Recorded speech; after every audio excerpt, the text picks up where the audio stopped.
L'AS Auto conserve une avance de 9 points sur le JST dans le championnat congolais de Ligue 1, alors que les matchs du deuxième tour ont débuté le week-end dernier dans tout le pays.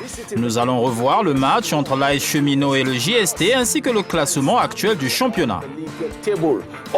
Les compétitions interclubs de la CAF se rapprochent du sprint final puisque le Wydad du Maroc, le Zamalek d'Égypte et l'Espérance de Tunis et le Raja du Maroc ont rejoint le TP Mazembe et les Sundowns pour s'assurer une place en quart de finale de la Ligue des Champions, 2 places de plus à prendre lors du dernier match de groupe.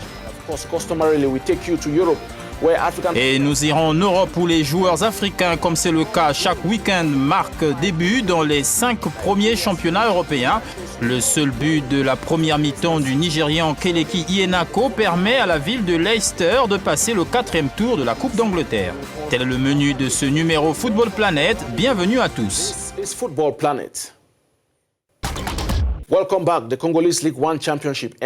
Le championnat congolais de Ligue 1 est entré dans sa 14e journée le week-end dernier avec l'arrivée de JST. Avant le coup d'envoi, le JST occupait la 2e place à 7 points du leader, l'AS Auto. Il a eu l'occasion de réduire l'écart en s'imposant face à l'AS Cheminot qui est en queue de peloton.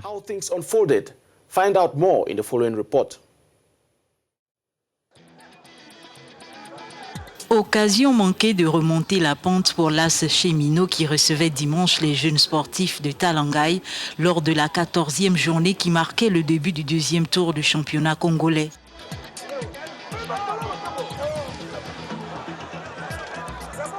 À plusieurs reprises, l'équipe n'a pas pu compter sur le soutien de ses supporters à domicile pour marquer un but qui pouvait faire la différence dans cette rencontre. Plusieurs chances de but gâchées qui ont failli leur coûter 3 points, leur adversaire ne pouvait bénéficier d'un avantage numérique. L'équipe locale a terminé à 10 après l'expulsion à 10 minutes de la fin du match d'un de ses défenseurs. Le score vierge de 0 but partout n'a permis à aucune équipe de prendre l'avantage. Elles conservent leur place au classement.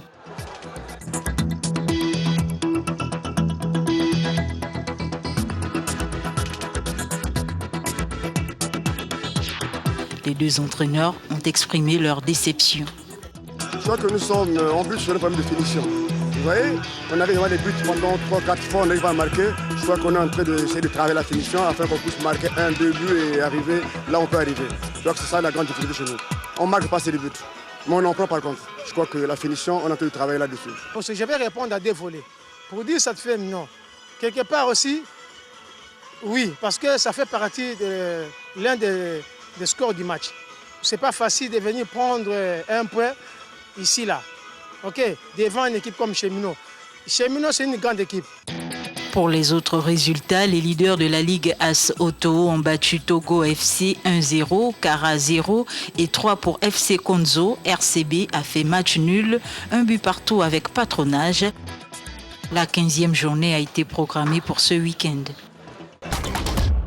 Du Congo, nous descendons vers le sud jusqu'au Zimbabwe où Steve Vickers nous rejoint par téléphone pour nous donner des nouvelles du football. La saison commence en mars et l'accent est mis sur les équipes nationales avec les querelles administratives qui font rage alors que nous avons une année chargée marquée par les qualifications de la Coupe du Monde et de la Coupe d'Afrique des Nations. L'équipe nationale masculine n'a pas de sélectionneur pour le moment. Le coach local Joey Antipas avait un contrat à durée déterminée qui arrivait à son terme et il a à nouveau postulé.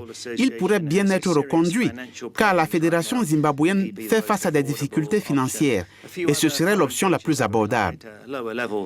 Quelques sélectionneurs étrangers bas de gamme ont postulé, mais ils coûtent cher. Celui que la plupart des gens souhaitaient voir signer, c'est le Serbe Micho Milutin Sredejevic. Hélas, le Serbe s'est engagé avec la Zambie, qui est un adversaire du Zimbabwe dans les qualifications de la CAN. Micho aurait été un choix très proche de la volonté du peuple. Outre la sélection masculine, les moins de 17 ans chez les dames ont perdu 7-0 contre le Botswana lors des préliminaires du mondial féminin U17, perdant 5-0 à l'extérieur et 2-0 à domicile ce week-end. C'est la plus grosse défaite jamais enregistrée par une sélection nationale. Cette défaite suscite de vives protestations et des plaintes multiples selon lesquelles l'équipe féminine n'a jamais été aussi bien traitée que les sélections masculines ici au Zimbabwe. Et ce week-end également, la délégation zimbabwéenne a été exclue de l'Assemblée générale annuelle de la COSAFA, l'instance fêtière du football en Afrique australe. Le pays ne s'est pas acquitté de ses frais d'affiliation. Bien que présente à Johannesburg, sa délégation n'a pas été autorisée à prendre part aux travaux. C'est l'une des conséquences de la lutte de pouvoir entre l'ancien président de la Fédération zimbabwéenne de football, Philip Chianga, aujourd'hui à la tête de la COSAFA, et son successeur Felton Kamambo. Il y a beaucoup de ressentiment entre les deux hommes. Ils s'accusent mutuellement et la ZIFA dénonce un complot visant à l'empêcher de mettre à nu les incohérences du rapport financier de la COSAFA qui leur réclame d'énormes indemnités. La COSAFA a indiqué dans un communiqué que ce rapport financier a été approuvé après des débats houleux.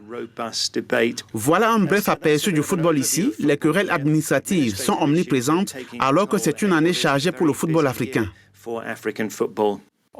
Merci Steve et nous espérons vous revoir lors du coup d'envoi du Top Flight en mars.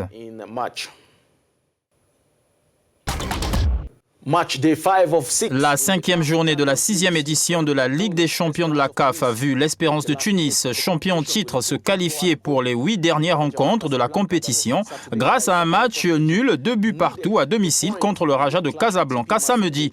Le Zamalek n'avait besoin que d'un point contre le TP Mazembe pour se qualifier.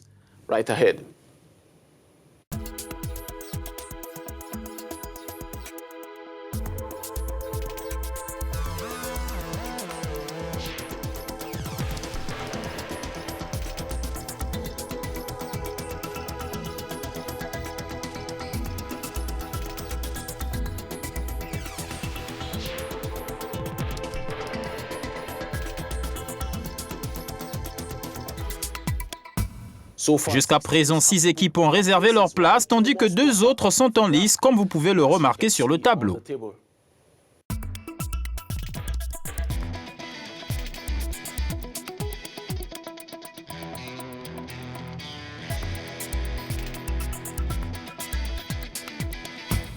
Dans le cadre de la Coupe de la Confédération, des matchs ont été disputés le dimanche avec les résultats suivants.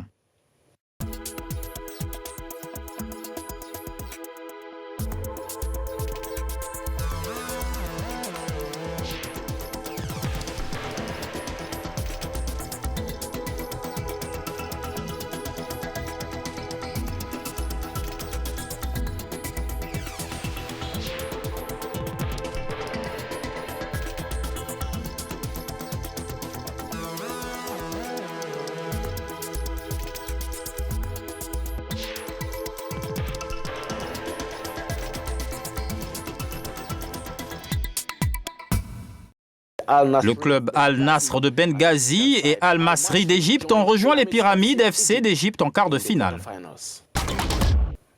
Kelechi Iheanacho a marqué pour la ville de Leicester lors du 4e tour de la Coupe d'Angleterre contre Brentford samedi.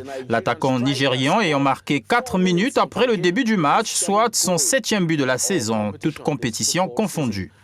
Le Marocain Sofiane Boufal a ouvert le score avec son premier but de la saison dans toutes les compétitions en inscrivant un but égalisateur de dernière minute pour Southampton à domicile après que Tottenham ait pris l'avantage en début de seconde période. Le milieu de terrain ivoirien Yakou Mété a marqué pour Reading un match nul, 1 but partout contre Cardiff City lors de leur match samedi. Le joueur a marqué son but à peine 3 jours après les funérailles de son père mercredi dernier, 7 buts dans toutes les compétitions pour l'Ivoirien à ce jour.